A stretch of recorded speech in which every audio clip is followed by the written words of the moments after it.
¿Alguna vez te has visto en el centro de una acusación absurda, culpado por todos de algo que nunca ocurrió, simplemente porque alguien difundió una mentira bien urdida? Yo he pasado por eso. Fui juzgado por vecinos, rechazado por conocidos y desacreditado incluso por mis seres queridos. Todo por una simple nota anónima dejada en mi puerta. No contenía pruebas ni nombres, pero contenía el veneno necesario para destruir reputaciones.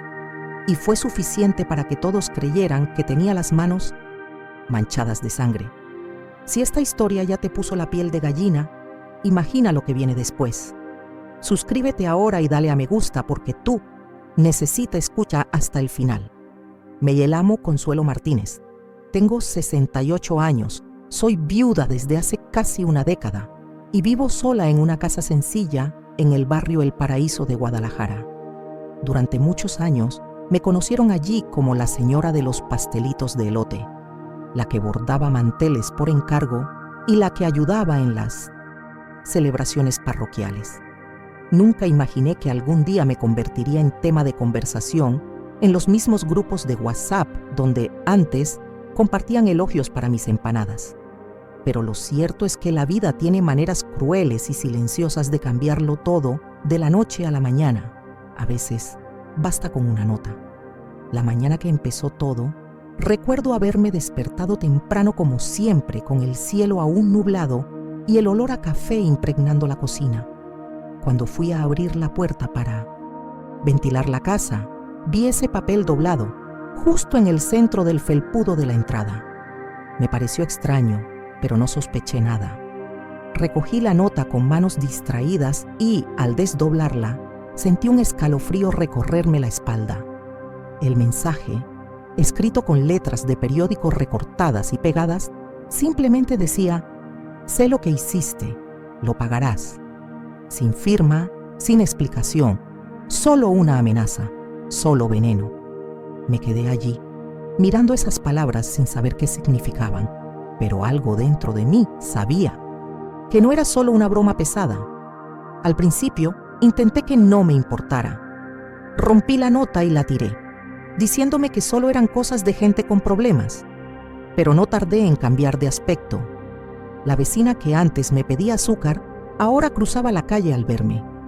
La chica de la panadería, que siempre sonreía al atenderme, empezó a mirarme con recelo, como si escondiera algo sucio en el fondo del bolso. Sentía que algo había cambiado, y lo peor era que no tenía ni idea de dónde había empezado ni qué decían exactamente de mí. El dolor más profundo llegó unos días después, cuando mi hija, Mariana, me llamó con una voz extraña, fría, casi mecánica, preguntándome si tenía algo que confesar. En ese instante, sentí que se me iba el suelo.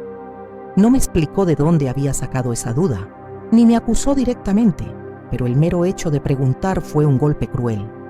Comprendí que donde antes había afecto y confianza, ahora había sombra y sospecha, y todo por un papel. Esa noche, sola en mi habitación, con el corazón apesadumbrado y las ventanas cerradas al mundo, me di cuenta de que algo había cambiado para siempre. Lo que aún no sabía era que esa nota era solo el comienzo de una cadena de acontecimientos que hundirían mi vida en la desconfianza, la humillación y la soledad.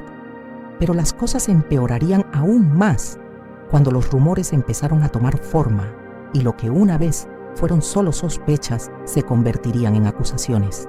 Y fue entonces cuando todo empezó a desmoronarse, porque lo que parecía una simple amenaza vacía se convertiría en la mayor tragedia de mi vida.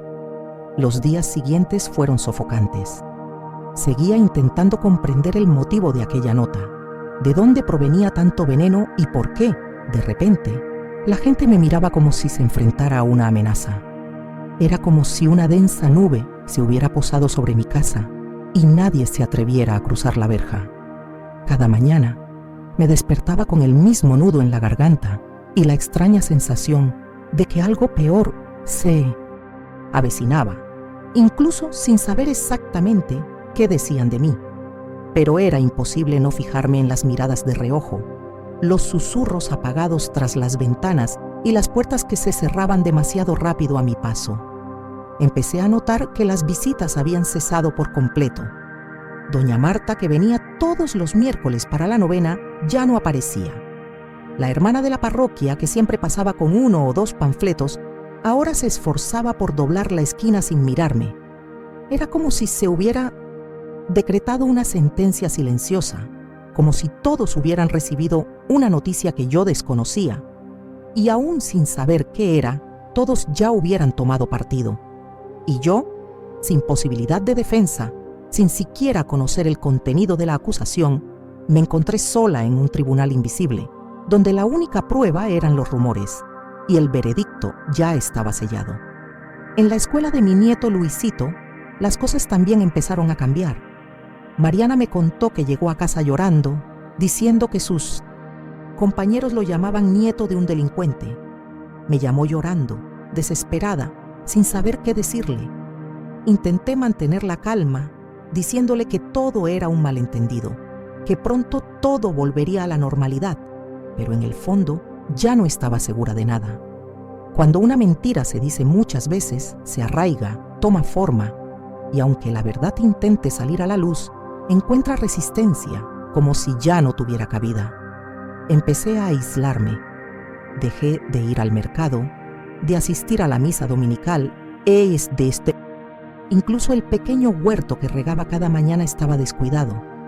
Tenía miedo de que me vieran, no por culpa mía, sino porque la vergüenza de ser visto como un criminal, aún siendo inocente, se volvió insoportable. Era como si las paredes de mi casa se hubieran convertido en mi único refugio y a la vez en mi prisión. Mis días se convirtieron en largas repeticiones de silencio, recuerdos y preguntas sin respuesta. Y aún con todo ese peso sobre mis hombros, seguía intentando creer que alguien, en algún lugar, confiaba en mí, pero la herida más profunda estaba por venir, y vino de mi propia hija. Una tarde Mariana se presentó en mi casa. No entró. Se quedó afuera con los brazos cruzados, el rostro cerrado y los ojos rojos. Dijo que había oído cosas terribles, que en la iglesia decían que yo había hecho algo terrible en el pasado, que tal vez la nota no era solo una advertencia, sino un recordatorio. Me destrozó. Ver a mi hija, a quien crié con tanto sacrificio, repetir las mismas dudas que otros, sin siquiera darme la oportunidad de explicarme, fue más doloroso que cualquier rechazo externo. Sentí que, en ese momento, no era solo el barrio el que dudaba de mí, era mi propia historia borrada, mi dignidad enterrada viva. Deseaba que parara, que alguien dijera la verdad, que todo era solo un engaño pasajero. Pero cuanto más me retraía, más hablaba la gente. Cuanto más callaba, más inventaban. Era como si el silencio fuera una confirmación de mi culpa y mi dolor. Solo él, reflejo de una vida sucia, como decían entre líneas. Pero todo eso, por cruel que fuera, fue solo el principio. Lo que vino después me marcaría para siempre, porque incluso la policía decidió llamar a mi puerta.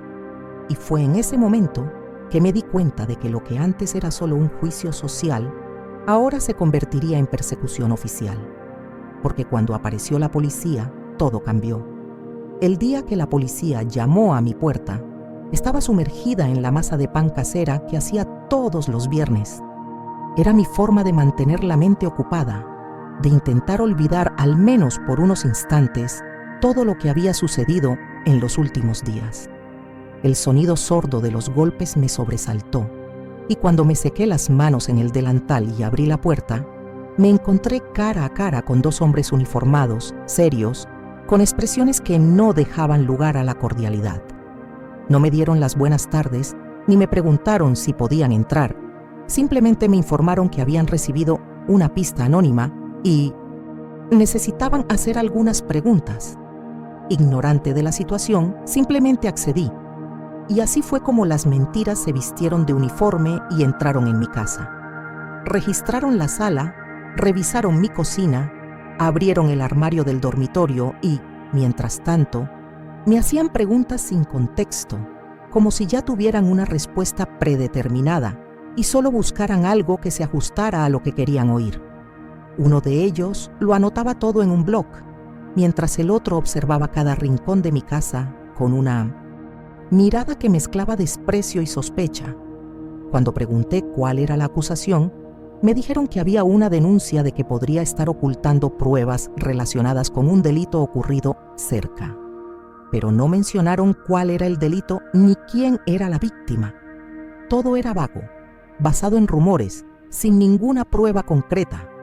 Solo sospechas arrojadas al viento que ahora se daban por hechos. En la comisaría, me llevaron a una habitación fría y sofocante, donde esperé más de 2 horas antes de que me atendieran. No me dejaron llamar a mi hija, ni me explicaron si era una simple formalidad o si estaba siendo investigada oficialmente. Cuando finalmente me citaron a declarar, me encontré con un agente mirándome como si fuera un animal acorralado. Me preguntó si tenía algún problema con alguien del barrio, si me habían arrestado antes y, finalmente, si tenía algo que confesar. Ese momento fue el más surrealista de mi vida. Yo, que nunca había recibido una multa de tráfico, estaba allí, sentada, en una silla dura, siendo tratada como una delincuente sin nombre, acusada de un delito sin rostro, basándose únicamente en chismes y una nota anónima. Cuando regresé a casa esa tarde, sentí que algo había cambiado definitivamente. Ya no eran solo las miradas las que me juzgaban. Era como si me hubieran grabado en la frente un sello invisible. Culpable. Desde ese día, me di cuenta de que ya no necesitaban pruebas. Ya habían decidido que era peligroso, que escondía un pasado turbio y que si la policía me había detenido, entonces había algo. Nadie se molestó en preguntar, en escuchar, en intentar comprender. Para todos los presentes, la denuncia ya había bastado para confirmar lo que hasta entonces había sido solo un rumor. Lo peor fue que la historia empezó a cambiar. Primero, dijeron que había escondido un cuerpo en el patio trasero. Luego, que había envenenado a alguien. Finalmente, empezaron a decir que años atrás había estado involucrado en un caso de desaparición de un niño. Cada nueva versión era más absurda que la anterior, pero todas parecían conectar con quienes ya habían decidido mi culpabilidad. E incluso sin una sola prueba, cada palabra inventada empezó a contarse como verdad, y cada silencio mío se interpretó como una confesión. Fue en ese momento que comprendí el verdadero poder de una mentira bien contada. No necesita lógica, ni pruebas, ni siquiera coherencia. Solo hace falta que alguien la crea con suficiente convicción. Lo demás se propaga como la pólvora. Y cuando esta mentira se topa con el miedo, los prejuicios y la necesidad de señalar, deja de ser un simple rumor, se convierte en una verdad absoluta.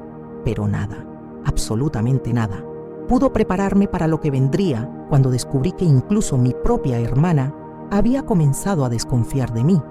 Al llegar a casa, después de aquel absurdo día en la comisaría, el silencio que siempre había sido mi refugio pareció engullirme por completo.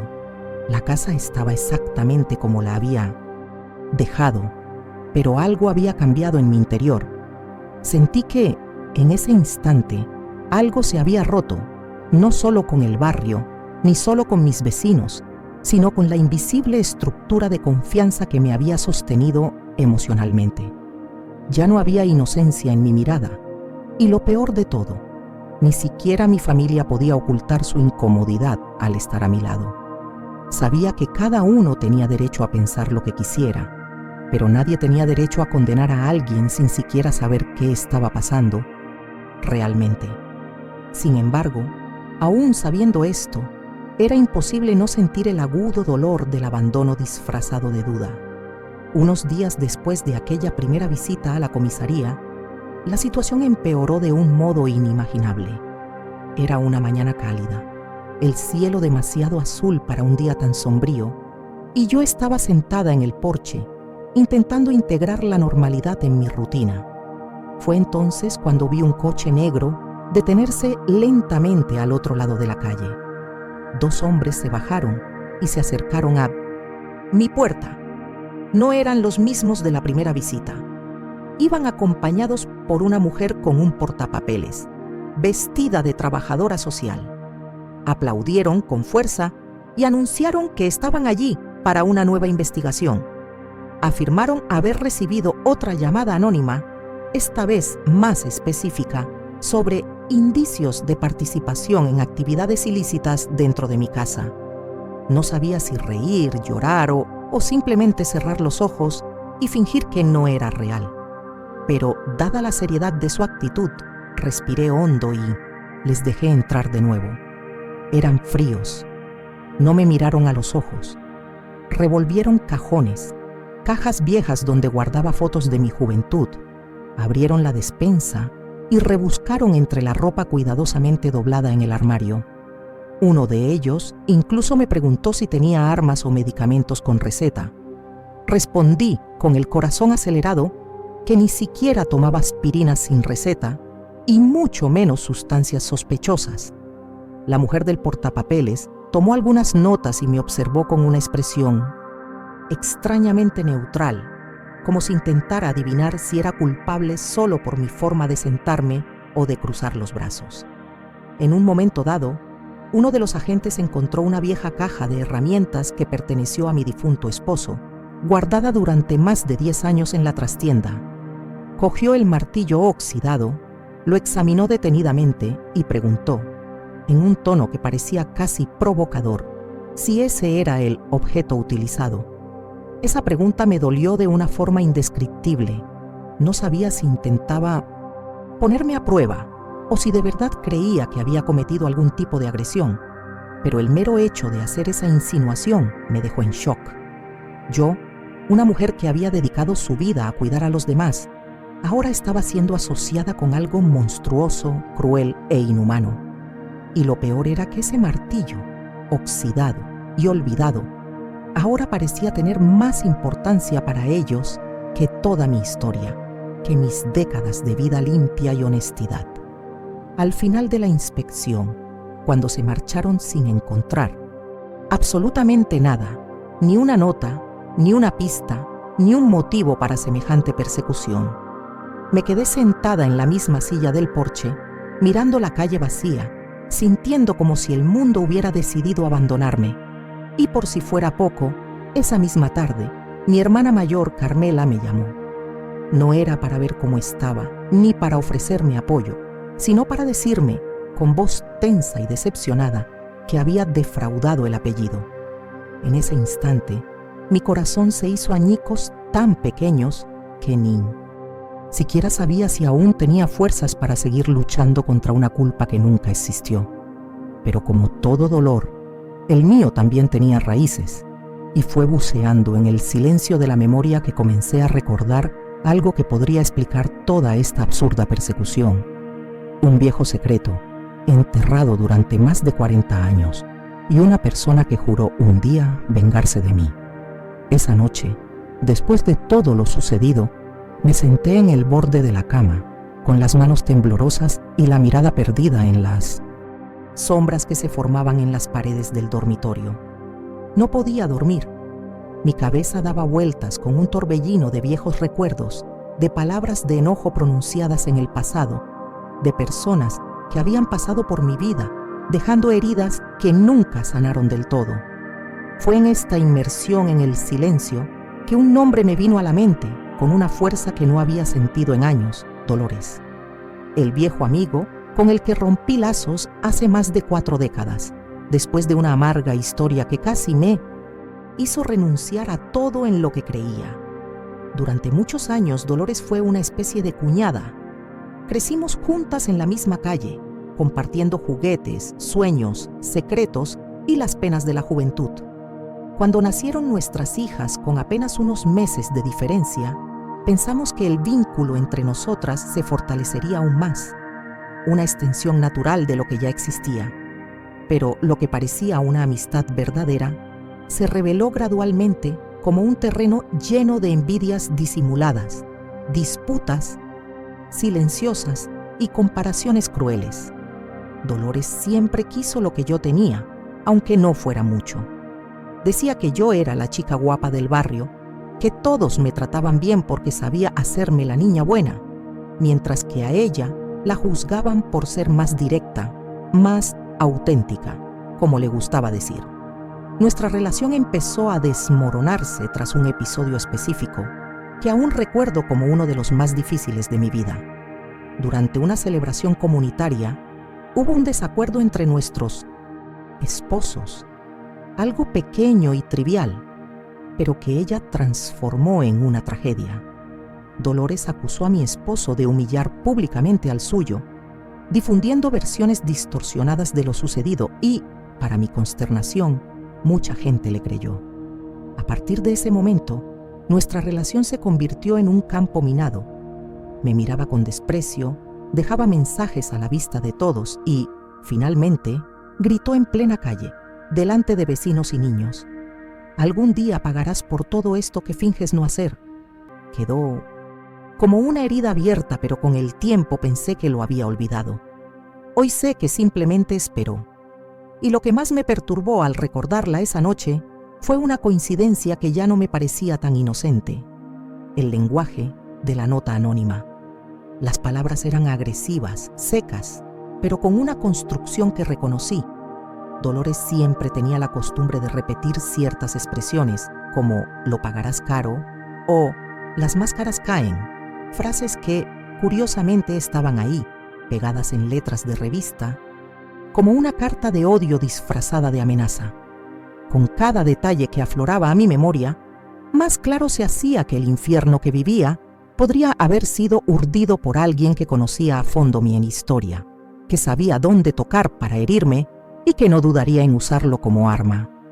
No era solo el pasado llamando a mi puerta. Era el resentimiento de una mujer que nunca me perdonó por cosas que nunca hice y que ahora parecía decidida a destruir la poca paz que había construido después de tantos años. Y lo peor fue darme cuenta de que incluso sin pruebas, incluso sin presentarse, ya había ganado parte de la batalla, porque me hizo dudar de mí misma, me hizo sentir sucia, culpable, expuesta. Pero todo cambió el día que una vecina, sin saberlo, me mostró algo que podía revelar la verdad. Y fue entonces cuando todo empezó a cambiar. La semana siguiente, cuando ya no tenía fuerzas ni para levantarme de la cama con dignidad, recibí una visita que, a primera vista, no parecía prometedora, pero que resultaría ser el punto de inflexión que nunca esperé. El timbre sonó a media tarde y, harta de la rutina de las malas noticias, abrí la puerta con el corazón apesadumbrado, esperando otra citación, otro vecino hipócrita intentando arrancarme una confesión con falsa amabilidad. Sin embargo, para mi sorpresa, era la joven Valeria, la hija del dueño del supermercado de la esquina, una joven muy educada que apenas intercambió palabras conmigo, pero siempre me miró con respeto, incluso después de que empezaran a circular los rumores. Parecía nerviosa, inquieta, como si llevara días guardándose algo y finalmente hubiera decidido romper el silencio. Con una mirada seria y en voz baja, me preguntó si podía hablar conmigo unos minutos. Asentí, sin entender por qué, y la invité a pasar. Nos sentamos en la cocina y ella, un poco insegura, sacó su celular del bolso y me mostró una grabación. En el video, capturado por la cámara de seguridad de su casa, pude ver claramente la acera frente a mí, casa una mañana reciente. Y fue entonces cuando casi se me paró el corazón. La imagen mostraba una figura encapuchada, con pasos rápidos y pausados, acercándose a mi puerta con algo en la mano. Se agachó, dejó un papel en el felpudo, miró a su alrededor y corrió hacia un lado, desapareciendo entre las sombras de la calle. La grabación no tenía audio, pero el movimiento era claro. Era el momento exacto en que habían dejado la nota. Pedí que rebobinaran el video y lo vi varias veces, intentando descifrar cada detalle. Valeria me dijo que había notado algo extraño en la actividad nocturna del barrio los últimos días, así que empezó a revisar el sistema de cámaras de seguridad de su padre. Al ver la escena, reconoció algo que le llamó la atención. La chaqueta que llevaba la figura encapuchada era idéntica a una que había visto muchas veces en la espalda de alguien conocido del barrio. Inés, la hija de Dolores. Eso encendió una llama dentro de mí que llevaba mucho tiempo extinguida. Ya no era solo sospecha. Ahora tenía una imagen, un movimiento, una pieza concreta de un rompecabezas que hasta entonces se había formado solo con palabras arrojadas al viento. Valeria dijo que no quería involucrarse, pero sentía que guardarse el secreto sería injusto. Confiaba en mí, creía en mi perspectiva, incluso cuando casi nadie más lo hacía. Ese video, si bien no lo probaba todo, fue suficiente para abrir una nueva brecha en el muro de acusaciones que se había acumulado contra mí. Ya no era solo mi palabra contra la de ellos. Ahora había una grabación, un documento real que podía mostrarse a alguien dispuesto a escuchar. Fue la primera vez, después de semanas sofocantes, que sentí que la esperanza volvía a respirar en mi pecho. Le agradecí a Valeria con lágrimas en los ojos, pero con la dignidad de quien nunca ha perdido la verdad.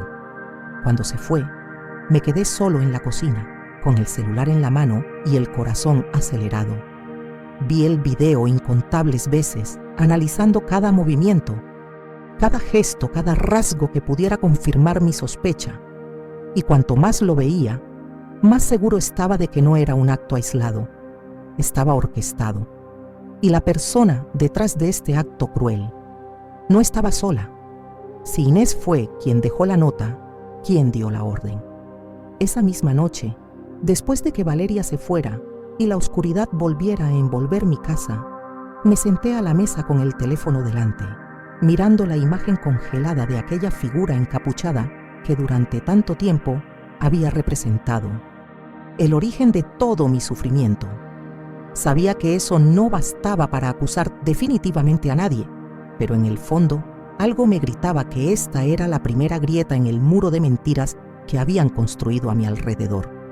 Por primera vez en semanas, sentí que no estaba completamente sola, que alguien me había tendido la mano, aunque fuera en silencio, y eso me dio el coraje que creía haber perdido. Al día siguiente, con el corazón todavía pesado, pero decidido a no permitir que la verdad quedara enterrada, fui a Dolores. Habían pasado años desde que había pisado esa acera. Los recuerdos me golpearon como un viento frío en la cara, mezclando recuerdos de la infancia con el veneno que el tiempo había depositado entre nosotras. Llamé con firmeza a la puerta y esperé. Cuando abrió, por un instante, vi un destello de sorpresa en su rostro, como si no hubiera esperado que tuviera el valor de aparecer allí.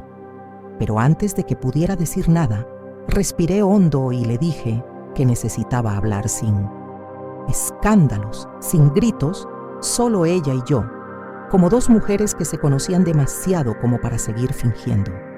Nos sentamos en el porche en un silencio tenso, como si el aire entre nosotras estuviera cargado con décadas de dolor sin resolver. Le enseñé el video sin decir palabra.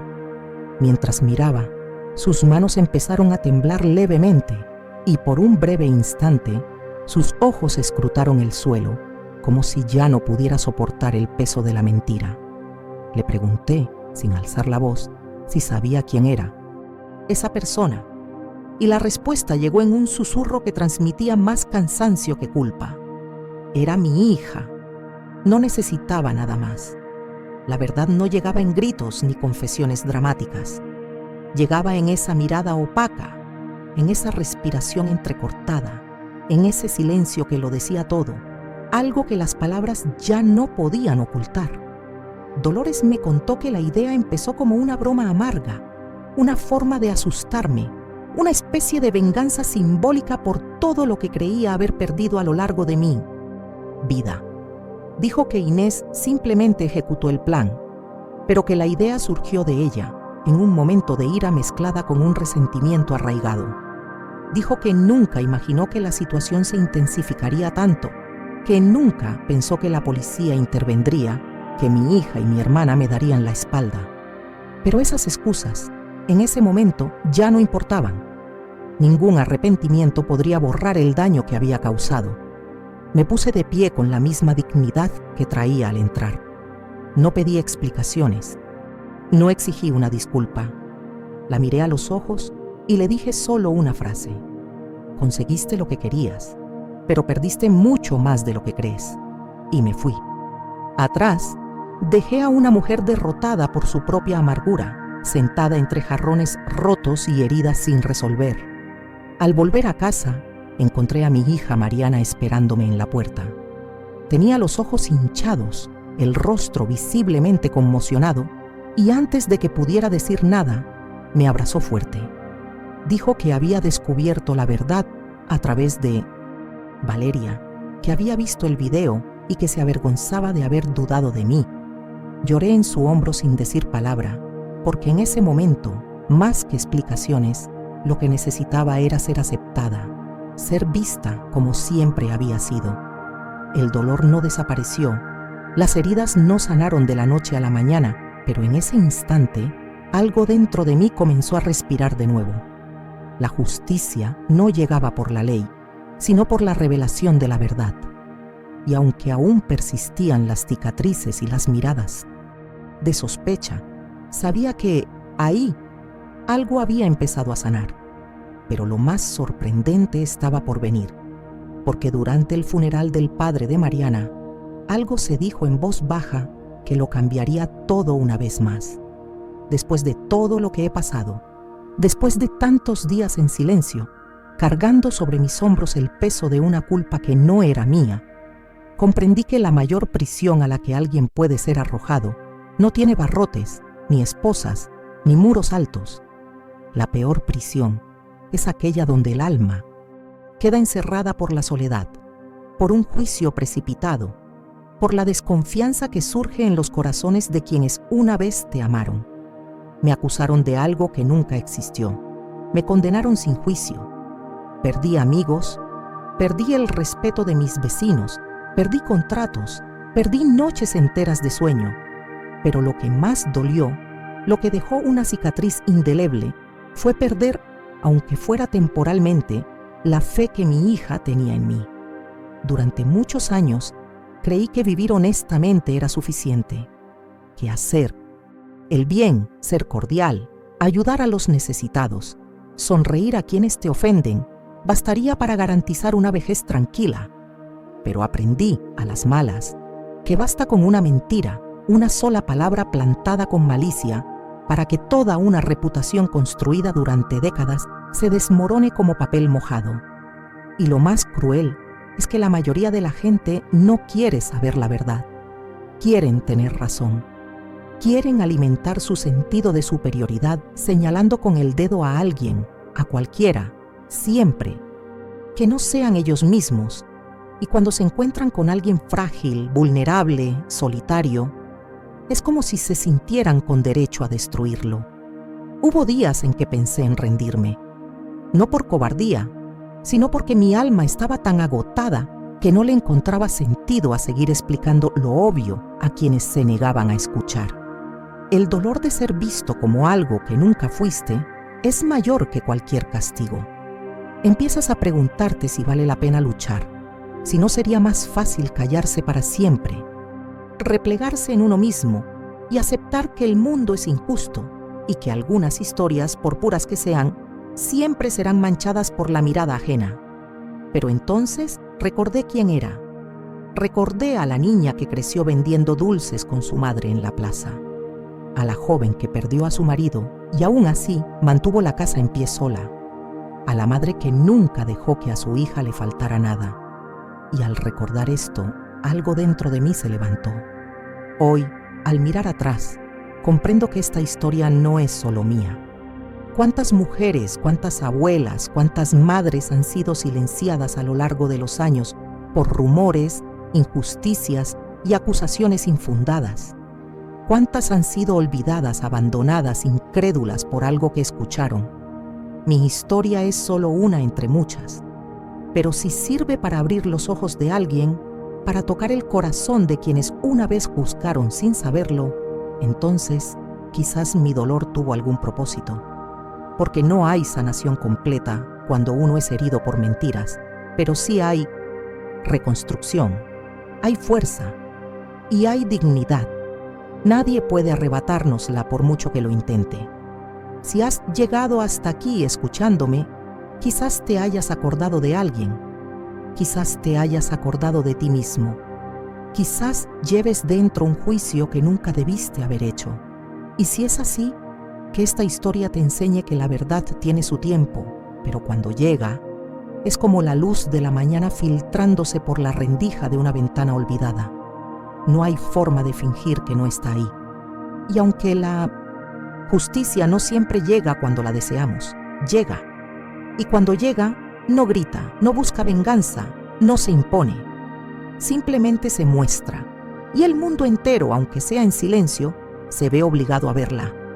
Unos días después de la confesión de Dolores, mi rutina parecía intentar volver poco a poco a la normalidad que una vez fue mía.